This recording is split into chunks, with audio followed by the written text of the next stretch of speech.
Hi, everyone. Welcome back to another episode of Beyond the Script. Today, we have Dr. Nikolina Mizdrak. She is a family physician at the Toronto Western Family Health Team, a physician member of the negotiating team for the OMA since 2017, and an assistant professor in the Department of Family and Community Medicine at the University of Toronto. And she's here with us today. Thanks for having me.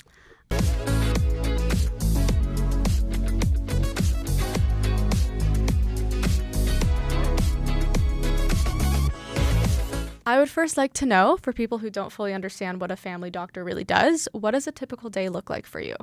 I think, first of all, there is no typical day for a family physician. I think it can it can be rather different every day. But one thing I'd like to differentiate here is there are family physicians who work in the community who solely see patients every day and take care of their community in that way.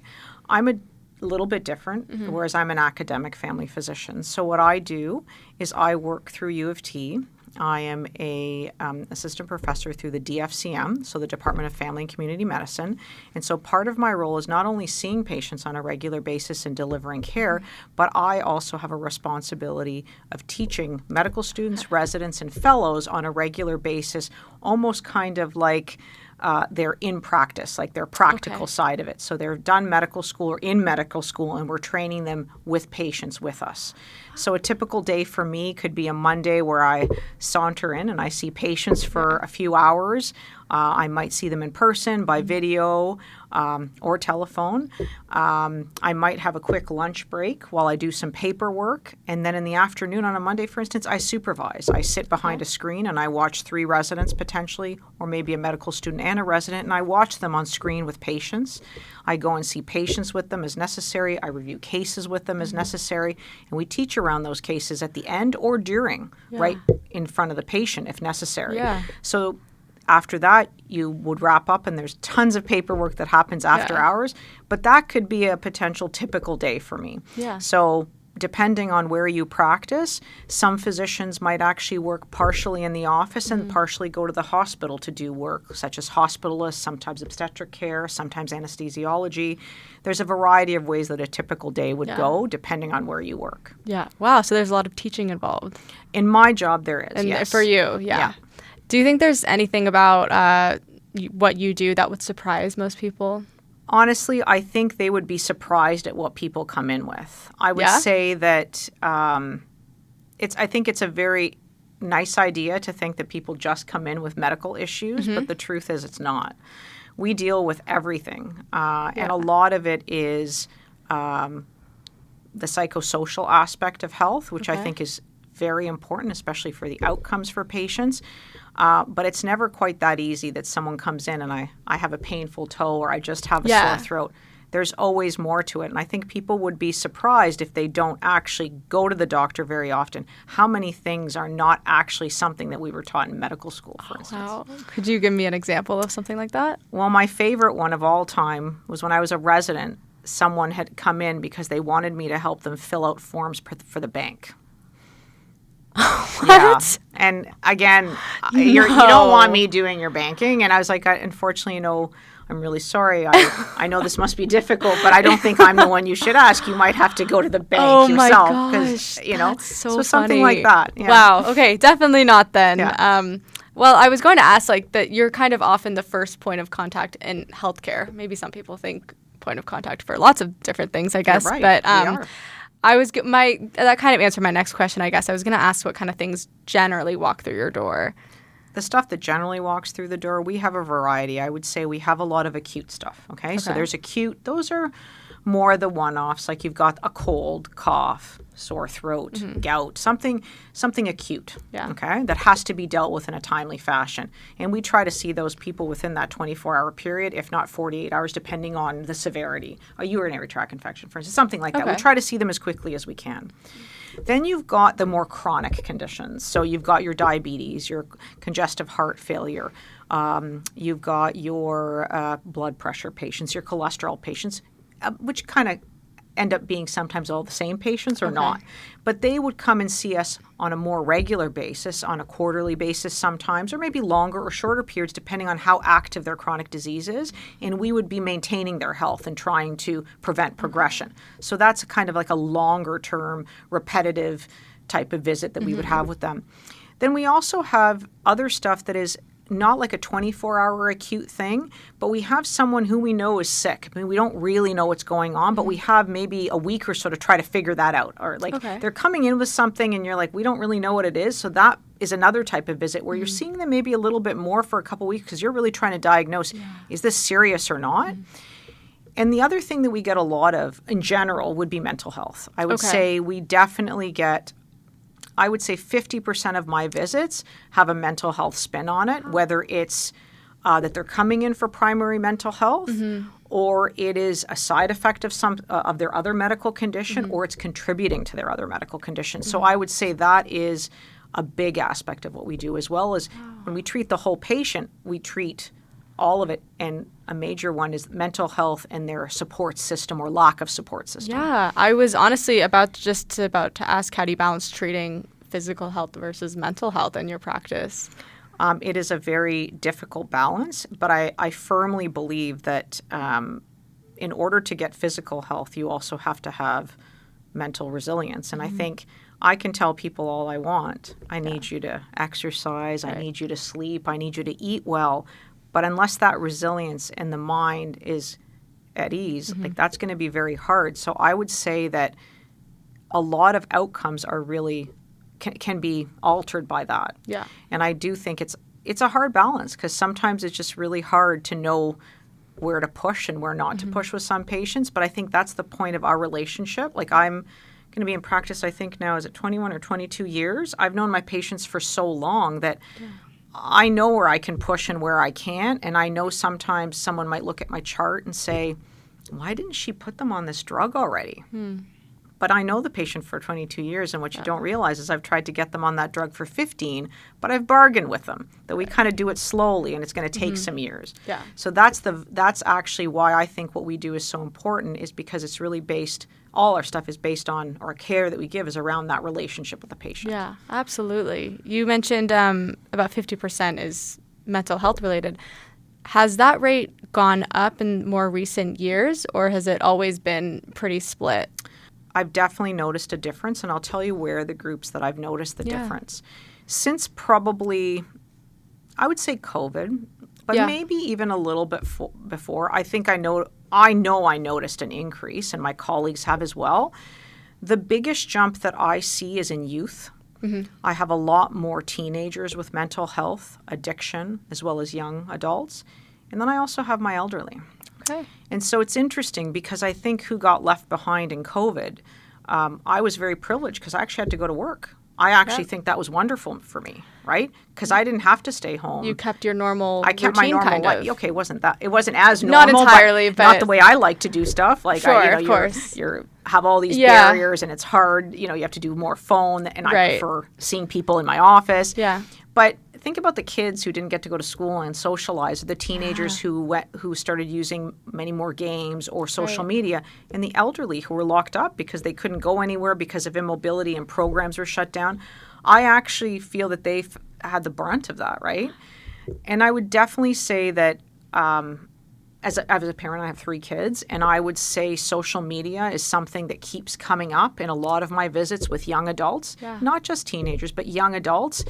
I think it's creeping in to our medical care, and I think that in 10 years we're going to write about this. I think this is going to be an extremely interesting time and devastating time for mental health, in particular for that younger age group, because of the reliance of social media and how much time they're on it and the messaging that they get.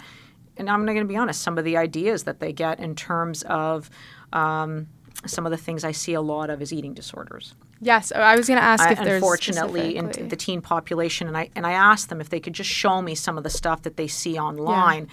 And to be honest, it breaks my heart when I see that, because it's always been around, but it's just so much more abundant now, and it's going to millions of people. And so I think that I would say that in the next few years, I think you're going to see more and more of it, unless there's a change in public policy on a lot of stuff like social media use, school use, all that kind of stuff. Yeah, that's really interesting. Thank you for speaking on that. I think that's obviously very prevalent. Is it, you mentioned eating disorders is what you're seeing. Is it people coming to you and saying, I'm struggling mentally because of what I'm seeing online, or is it I'm struggling physically because I feel like they're not meeting certain physical standards? None of the above. Okay. I actually find that they come with undifferentiated, as I like to say, symptoms. So parents might be upset, they're always in a bad mood. We don't know why. They always seem sad. We don't know why. They may not be as engaged in school or their friends. And the other big thing is that it doesn't always come out. Like it takes me a while to figure out what they've been on. It doesn't come out right away. And so it's usually some type of behavior that has brought them in by their parent or themselves. And then the other one that I see much more prevalently is addiction. So they'll come in and they are smoking quite a bit of cannabis, for instance, or going out and drinking a lot of alcohol. Less so that than cannabis from what I've seen. And when you kind of go into what's going on, it's like, well, it calms me down, it helps me. Yeah. And then we kind of go in further and further. And then it takes a while. It doesn't come on the first visit. That's why I say it's that relationship building. Ah. So it's never like someone comes in, by the way, I have a mental health disorder. Yeah. It's something else that's bringing them in. I think it's cool that you were able to take the time to get to that point instead of just seeing someone one time. And like you said, and probably a lot of people maybe haven't talked about it before until you. And so they just think, no, it's something that I do to calm me down. And it's like, okay, well, what is it that you need to calm down from? What are you treating? Right, exactly. What are you treating? And that's really the question I have. And I ask, what exactly are you taking this for? Yeah. And sometimes they don't know. It takes time because remember, when you're young, your frontal lobe isn't fully developed. There's a lot of emotions. There's a lot of big emotions all of us had as teenagers. Can you imagine all the stuff they have to deal with now? And then me saying, what are you doing this for? Yeah. But as I said, I've known a lot of these kids since they were born. Yes. Right? And so I feel privileged about that because I feel like the parents trust me to bring their kids in. And the kids, if they decide to work with me, because not all of them want to. Some of them, they don't. Like I can't force them to talk to me, but I would say the vast majority do. And I feel privileged to be able to do that. Yeah, that's amazing. Yeah, absolutely. Not every doctor has that experience that you get to know them from birth till 18 I'm like, or I knew whatever. you in diapers. Yeah, you know them very well. It is cool. It is probably special, too, to know that the parents trust you as well and want your opinion on things that maybe people wouldn't assume going to your family doctor for. You know, I've recently, if I can just interject with a story because it's recent and it actually really kind of pointed to that relationship about family practice. I have a young gentleman in my practice who's really struggling with mental health, and I've known him since he was in diapers, and I've known the whole family, and I've known the mother, and the whole family, all 5 kids, everybody, and she brought him to me, and we've been working together for quite a long time, and it's been a difficult road, and he recently just had an episode where there was some drastic changes in his mental health, and the mom told the specialist, she said, you need to listen to my family doctor because she's known him since she was a kid. She knows him better than anybody else. And she also agrees with me that something's wrong. Yeah. And someone may think, why do I care about that? But I do care about that because that just shows me the trust that we have in our relationship and the fact that that family really does trust what we've worked on for how many years. And as much as I really have a lot of respect for our specialists. So I say this with the absolute amount of respect. They might see them once in the emerge, twice if they're lucky. I've seen them for a lifetime. And so I think that my assessment, I think the fact that that family really thought about what I thought just showed the power of primary care right there. That's huge. That must feel so rewarding to know that. It does. We still have a lot of work to do, but it is rewarding, but it makes me remember what we do and why relationships matter. What do you think is maybe the most common misconception that patients have about their overall health? There's a couple, I would say, and I think maybe some people would argue some of this. I think that one of the common misconceptions is that Google will teach you everything you need. That's number one. I think that another misconception, and again, I say this just with the medical knowledge I have, I think that patients think that certain things they do for fun might have very little consequences on their life in terms of, for instance, their drug use and their alcohol. And I think they underestimate how much that can actually affect their overall health. I would say that's one of the biggest misconceptions I have to fight against. And not fight, educate against in terms of trying to find a balance with health, living your life, but also the consequences down the road depending on what other medical conditions you have. Right. So you mentioned drugs and alcohol. Is there another thing that people do that they don't realize actually is quite harmful? They don't move. I actually think one of the biggest things that I have to talk to patients is about moving. Whether it's because of their job, whether it's they're overwhelmed, which I understand. I completely understand.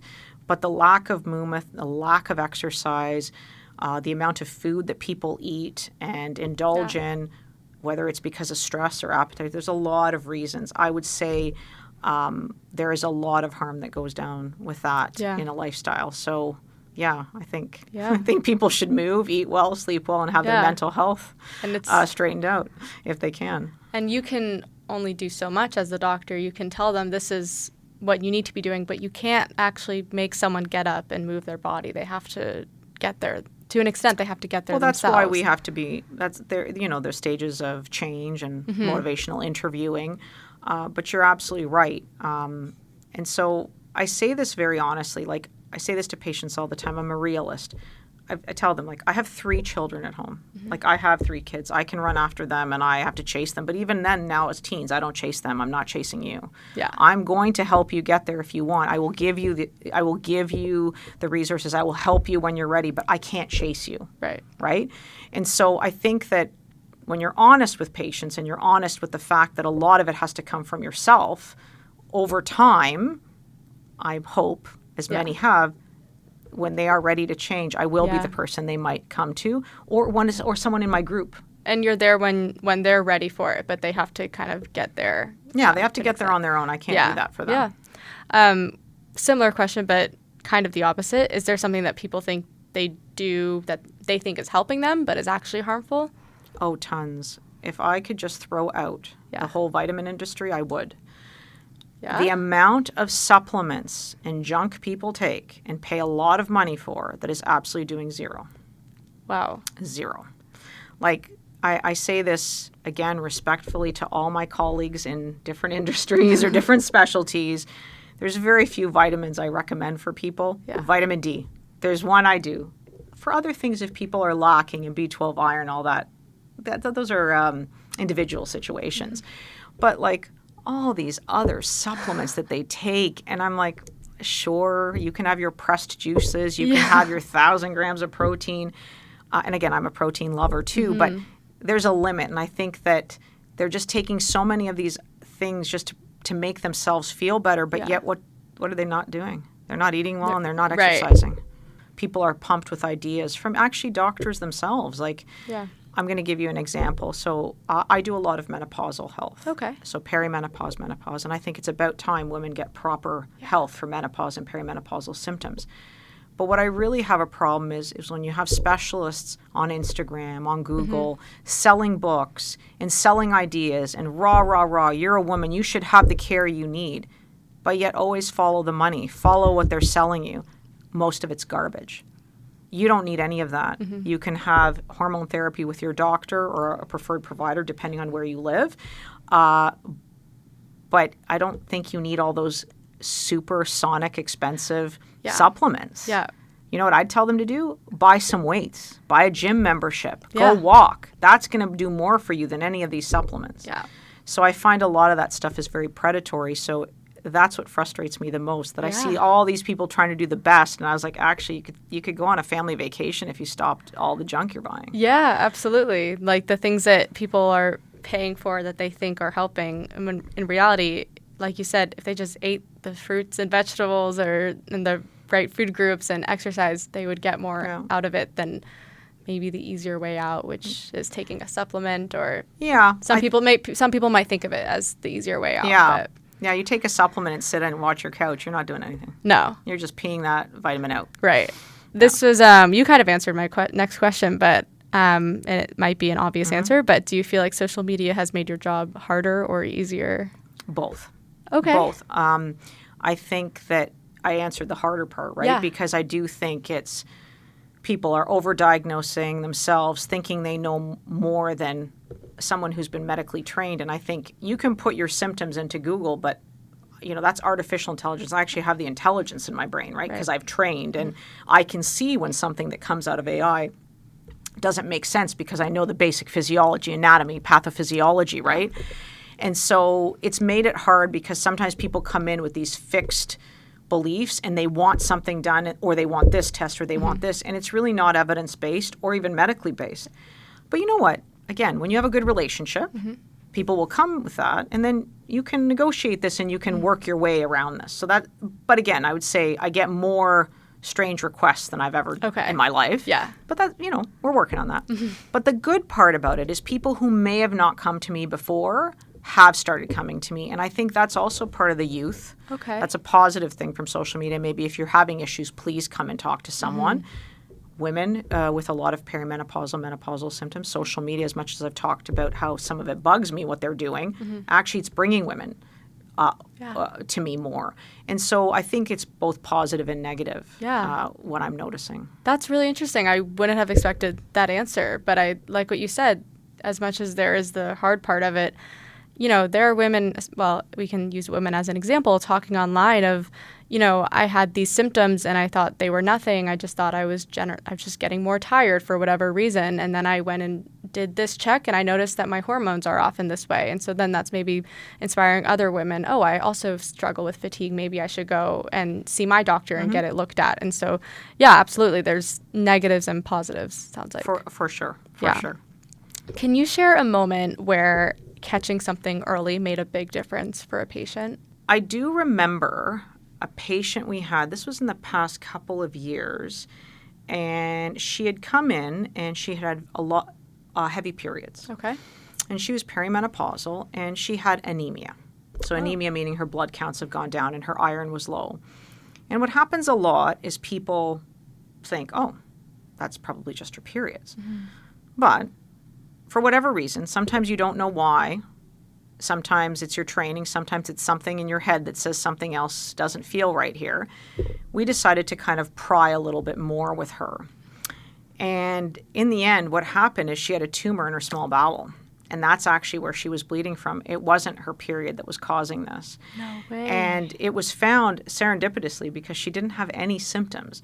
But it was just, I was working with a younger staff that was helping me with my practice because when I negotiate for the OMA, I'm sometimes away and I have a locum that helps me. So her and I were managing this patient together. Okay.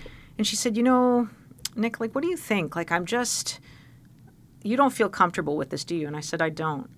I agree with you. So we ordered a test we don't normally even test, which is something to look in the small bowel. It's one of those things in medical school, you do this, and this. But how many times do you finally order this? And actually, she did end up having what they thought was a tumor. And GI got involved, and she had the surgery. And in the end, it was benign. Wow. But the thing is, though, we were all quite worried it wasn't. But I do think it made a difference because guess what?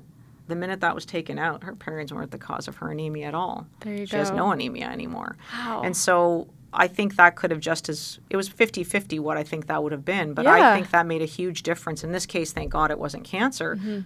But it did make a huge difference because she wasn't anemic and she's feeling great now. Yeah. Right? So that's incredible. It's so, especially I feel like it's so easy for women to, especially when it comes to periods, chalk it up to, that's just what the period is. That's it sucks. You're in pain. You're bleeding through pads, tampons, all the time, when in reality it's actually, maybe that's not normal and there might be a reason for it. And I bet she's so thankful that she went and got it looked at because that's made such a huge difference. Do you know what I think? Sometimes I always joke around with my residents. I always follow my Spidey sense, and I can't tell you what that is. And I joke around, one day I'll write a book about the Spidey sense in medicine, but sometimes you've got to follow it. Yeah. And I'll tell you another story about my younger colleague who caught a very rare cancer like this. She saw a young woman who came in who had some abdominal pain and constipation. And again, everybody thinks constipation, pain. Yeah. They cleaned her, they gave her some stuff laxatives and stuff and she felt better. But this resident, she was a resident, then she goes, I still don't feel comfortable. I said, what are you going to do? She goes, I think I've got to image this more. I just don't feel comfortable. It's just, there's something about this case. She ended up having a carcinoid tumor in her small bowel. Again, it's a small bowel thing. And and you know what? They caught it in time, and it was dealt with. And again, one of those things, I asked the resident, and now she's staff, and I said, what made you do that? Because I remember you talked to me about this. She goes, it's the Spidey sense thing. There's something off. Wow. So sometimes it's just, you don't know why. You just know. I don't know. I'm sure there's some algorithm that's going to figure it out one day, but I still haven't figured it out. So, but I always say there's a couple things in medicine you've got to do. Got to follow your Spidey sense, even if the evidence doesn't follow you. Just follow that Spidey sense. And number 2, always listen to a mom who's worried about her kid. Don't ignore the mom. They know that kid better than anybody else. And that's another trick that sometimes has helped a few kids. That is great advice. I bet so many parents hearing that would feel very validated and really understood, and that's great advice. We had a case just after COVID of a small child who had come in, and the parents kept bringing the kid back in, and everybody, I think they'd gone to the hospital, our clinic, somewhere else, and they're like, oh, it's just a sore throat, it's just a virus, everybody has it. And again, what happens is hindsight's 20/20, and when I saw the kid with the resident, I'm like, that kid doesn't look right. To the dad, I said, how worried is the mom? Yeah. And he goes, we're both worried, but she's really worried. And I said, there's something wrong then. And she actually ended up having endocarditis. Oh, wow. She had an infection of her heart, and she was treated. She's perfectly fine running around right now. Yeah. But the kid she looks super sick. And when the parents are worried in particular, I'm sorry, I'm going to be gendered here, but when a mom is that worried, I know I listen to it. And you're a mother yourself, so. Yeah, but I listen to it. I'm like, I gotta listen to my Spidey sense and the mom's instinct. Do you think the Spidey senses, do you think that's a lot of doctors kind of do that? Or is it like if you're talking to a doctor and they say, I don't think we need to order that test, and you say, no, but my Spidey senses. I used to joke around about this with one of my Emerge supervisors because I almost went into Emerge after my residency. And I was thinking about it and then decided against it. And I remember working, because I worked with this wonderful teacher who always said to me, you've got a great Spidey sense, use it. And I said, but I don't understand what it is. He goes, sometimes you never will. But now as I've evolved from then, so listen, I've been in practice for 20-something years. We have algorithms. I have like on my phone, I have apps, medical apps. And they give you like algorithms that you can use. Who's high risk? Who should you CT? Who should you X-ray? All that kind of stuff. So that's trying to put all of that that's in our mind in an app, right? The evidence. But sometimes you follow those algorithms and you're just like, I can't follow it. It doesn't fit. And so I don't know what that is. Yeah. I just think that's the difference, guys, actually, everybody who's listening, with AI and real intelligence. Yeah.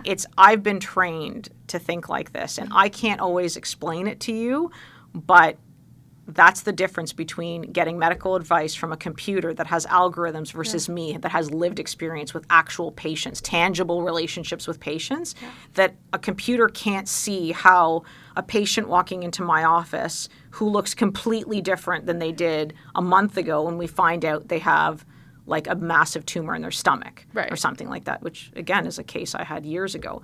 But that person might have not been noticed by someone who didn't see them. The algorithm may have not picked that up. Right.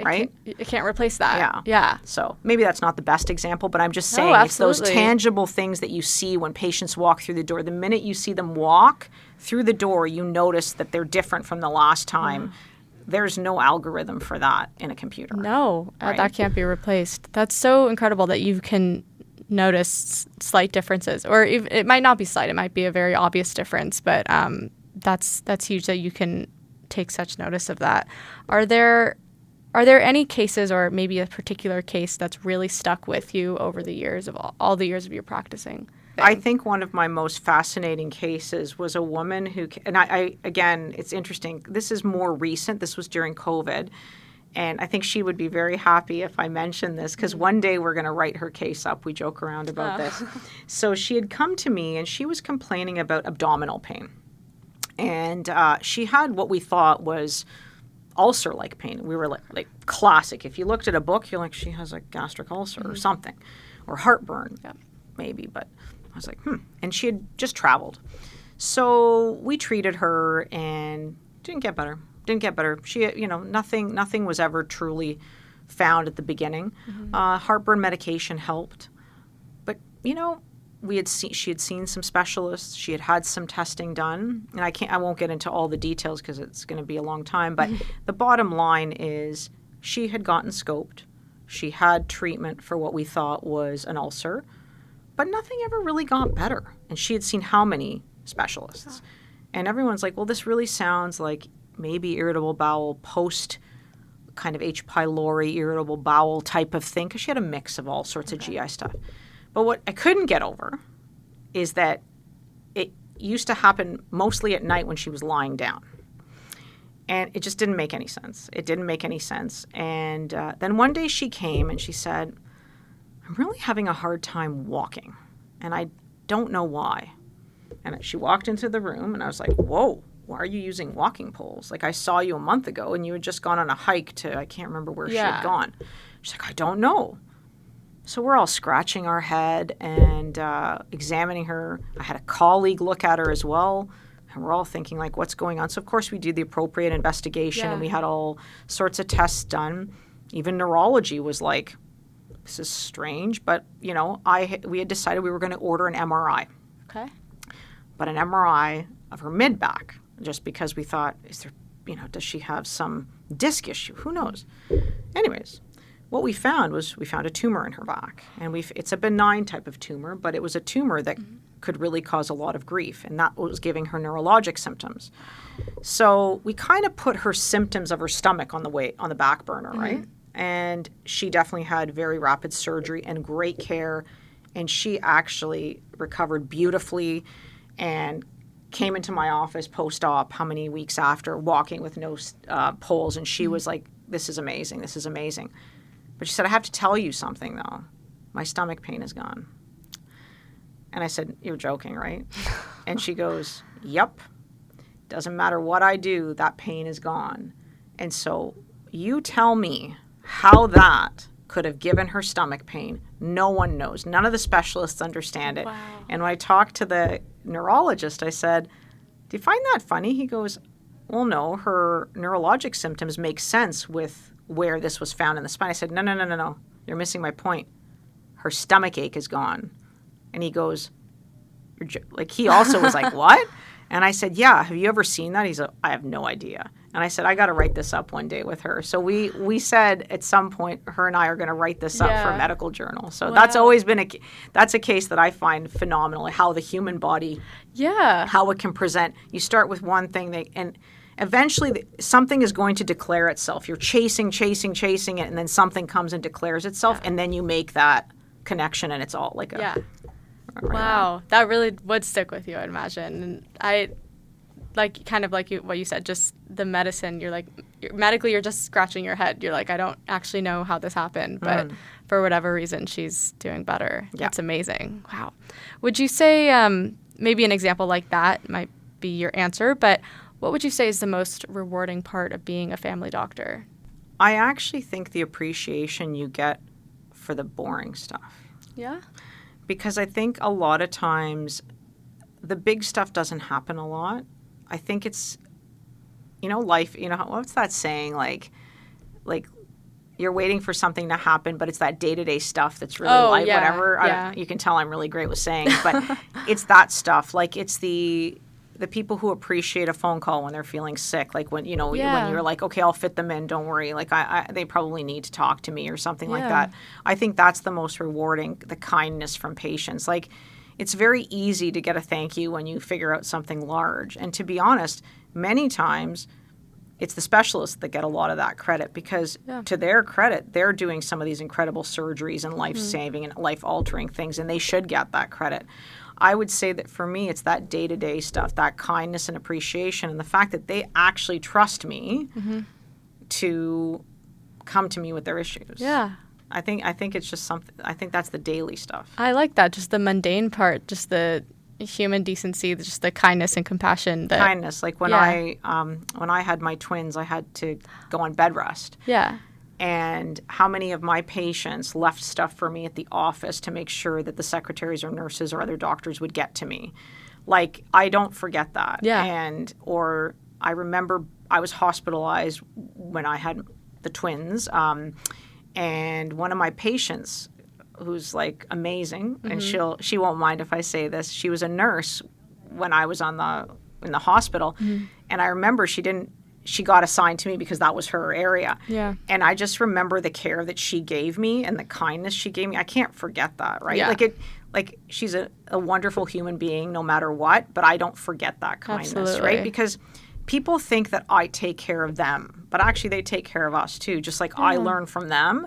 Like, a lot of my patients have given me so much advice about life, about children, about raising children, just life in general. And so I think it kind of goes both ways. Yeah. Like, it's a relationship, right? I like that. It goes both ways, and you're always learning from them, and just as much as, well, maybe not just as much, but you help them a lot, and they help you in ways. Yeah, that's great. They help me too. Yeah. Because, listen, sometimes I might have to cancel a clinic because of something that happens, and they're the same patients. Like, don't worry, Dr. Mizdrak. Yeah. I know you'll fit us in when you can. It's that understanding between you. Yeah. It's that, I don't know, it's just that decency and kindness that you have. And, you can do, or they can do that because you have built the relationship with you. They say, yeah, we know you'll fit us in when you can, because they know you and you know them. Yeah. What would you say are 3 things that people should be doing for their health, but probably ignore a lot of the time? I say 4. Okay.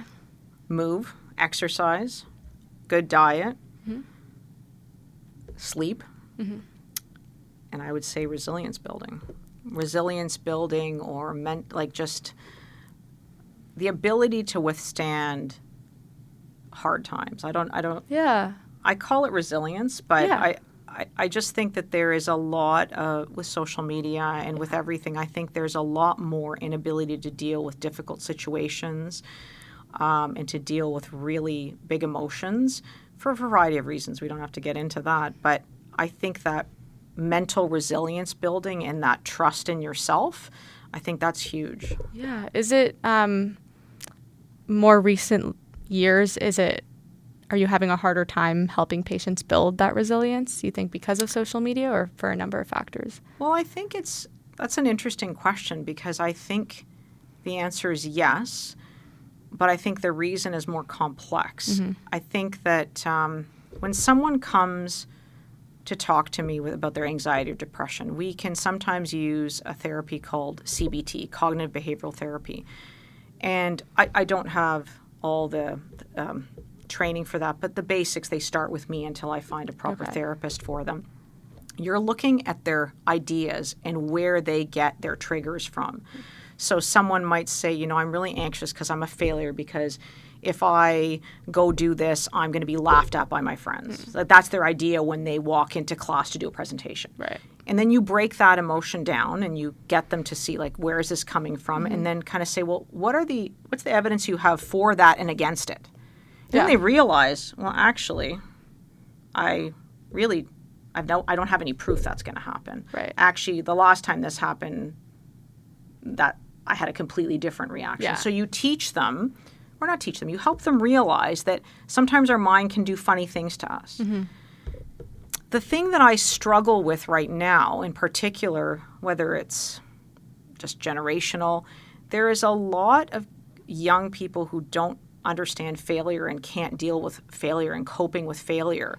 And so the idea of whatever you believe is right, or if you feel hurt, you're hurt. Never worry about someone's intention, only about your feelings. I feel like a lot of children are being taught it's all about me, and it's not about looking at how you affect others or how others' intents may be. So I feel that that's where I'm getting a lot of difficulty from, in particular, the younger generation, where there is a lot of pushback on not only accepting their feelings, but that it's kind of them too, if that makes sense. Not everything you believe is real. Right. Like, you believe that friend doesn't like you. Maybe they have their own issues. Like, the idea is most people, it's not about you. Most people have their own bag of hammers. And so if I think that you don't like me because you looked at me funny, because I'm just thinking about myself. But really, you might just have a bad day because you might have had a fight with someone you really cared about. Yep. It has nothing to do with me. Mm-hmm. And so I think that's something that I'm finding a lot. Yeah. Is that lack of resilience in that point of view. And I think I joke around that society is doing the opposite of what CBT is doing. Oh, it tells you everything you believe is correct, and that's not true. Right. Feelings. CBT is the opposite of that. That's funny. Feelings aren't facts. And feelings aren't facts. And yeah. in the world, let's face it, it's not about you. Everyone is thinking person. about themselves. It's like the idea, that example when they say like someone's driving a car down. Let's pretend someone has a really funky car in Yorkville, and the person driving the car is thinking everybody thinks I'm so cool, whatever. But actually, people aren't thinking he or she is cool. They're thinking, oh my God, what would I look like in that car? Mm-hmm. Right? And it's that type of perception difference, right? Yeah. People are much more focused on themselves than people. I think we all are victims of that, thinking everyone is. But yeah, absolutely. No, I like what you said again, about I'm that. sure some people would not agree with me on this, but it's just something I've observed, and also raising teenagers and seeing of course. everything going on in school and stuff. I just noticed these little patterns. For sure, yeah. Well, we're just about to wrap up, but I just have a couple last questions. What do you wish people understood a little bit better about doctors just as people? I would say the one thing that people may not understand is we work in a system. And that system doesn't always allow us to do everything that patients want. And there are limits to things. And so just because you want a test, we're under a publicly funded system. I also have some rules and some accountabilities that I have to spending of OHIP money. And I don't know if people always realize that. And I've had a couple people say, are you just trying to save money for OHIP? And I'm like, no. I have to be a good steward of this. I'm not going to just order something just because you think it's nice to have an MRI of your foot. Mm-hmm. I have to have a medical reason. Mm-hmm. And so I think some people do struggle with that because so much of the rest of the society, you can buy whatever you want, right? And so I can get a nose job, but I can't get an MRI for something that I just am curious about. True. Right? Yeah. And so I do think that's the one thing to remind people is we work within a system and there are some boundaries. Like we have a great system. Like there's stuff, we have to work on some stuff in healthcare in Ontario, but we are, there's stuff we have to work on, and I won't get into that, but we're pretty lucky. And I think that we have to be very, very careful. Mm-hmm. And I think we have to be careful how we spend it, but also the fact is Ontario is very good with physicians. No one in Ontario is telling me I'm not allowed to order something like in some jurisdictions where insurance is like, nope, you think that patient needs that cancer care, you can't do it. Mm-hmm. We are very lucky here that we don't have that. So I like for people to remember that although sometimes they may not like getting getting the response they get for certain things, we have a system we work on the best that we can to provide publicly funded, really good care. Yeah. So remember, it's a system at play as well, not just the individual doctor. I like what you said. I can pay to get a nose job if I want, but I can't pay to go get a MRI. And you're right. We generally live in a place where if you have the money for something, you can buy it, what you want. But we're quite lucky that we don't have someone telling us we can't order something when we think it's necessary. Yes. That's a big thing that people will say, oh, I can just go down south. I said, that's fine.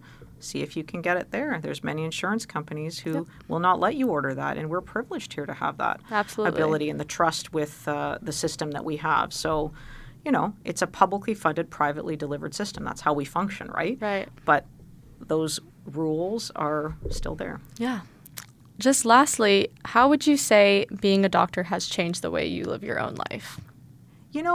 I will say it does remind me of the things that count. Like a lot of times in life when you're really busy with your family and whether it's finances, stress, your work, whatever, partner, family issues, sometimes we stress about stuff that on your deathbed it wouldn't matter, right? I think practicing in medicine, you do see it. It probably isn't just medicine. It's anybody practicing with people with tough outcomes or unfortunate outcomes. You remember what really matters in life. Mm-hmm. Remember how I told you learn from your patients? Yeah. That's also something I've learned from my patients. Yeah, I like that. That mundane stuff, that's what counts. Right. And a lot of times, all the stuff we're trying to chase, in the end, you could be the richest Doesn't matter. All those people that I know who had bad outcomes, I'm sure they would have given every penny to be healthy and with their family. Yes. So maybe it's cheesy to say that, but I think that that's one of the biggest lessons I've learned. Yeah. Like I feel like none of your problems are problems until you have a health problem, kind of. Yeah. It might sound a little cheesy and maybe a little funny to say that, but sometimes I do think that. But I also think it's also, there's no question in my mind that dealing with the public and dealing with just patients, any public, it is tough. You do get a little bit jaded about stuff. Yeah.